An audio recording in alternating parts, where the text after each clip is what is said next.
Facebook-owned Instagram has announced sweeping changes to tackle images of self-harm shared on the platform.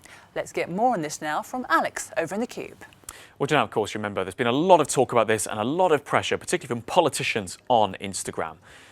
Now, the death of Molly Russell, a teenager in the United Kingdom who took her own life, grabbed headlines all across the United Kingdom, indeed around the world. It is a truly shocking story, particularly when her father came out and said that many of the images that Molly had been viewing on her Instagram feed and other apps in the lead up to her suicide had been related to self-harm. There had been massive pressure then placed on Facebook, particularly because they own Instagram, to make changes. And now we've had movement from the company, probably quite an extensive thing. It's fair to say it goes to two A4 pages when you print it off. A blog post really announcing significant changes. I want to bring up, if I might, a quote from the head of Instagram. This is what he says.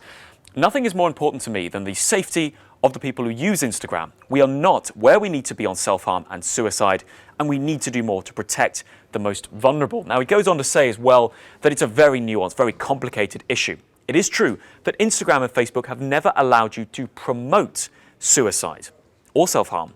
But the way the platform worked in the past was that if people were, say, admitting to cutting themselves or having cut themselves, those kind of graphic posts were allowed, admission rather than promotion in their language. So what exactly does this change mean, this new move to tackle the issue of the grey area between promotion and admission? Well, I spoke to Matt Navarra. He's a social media consultant. This is his take on it.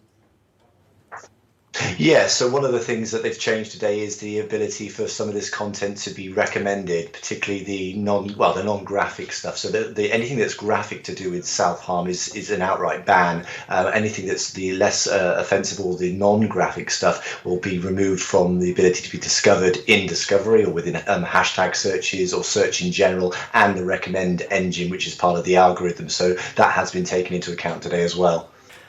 So there might be some people who look at this and say, isn't it absurd that Instagram is only now taking self-harm images out of the reach of an algorithm?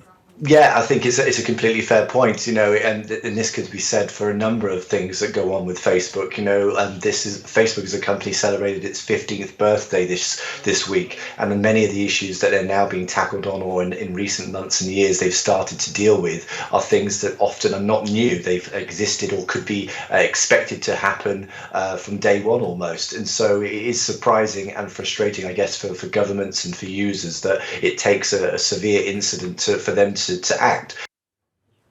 The move's been welcomed by the UK Health Secretary, but of course people want to see action and not just words, Jeanette.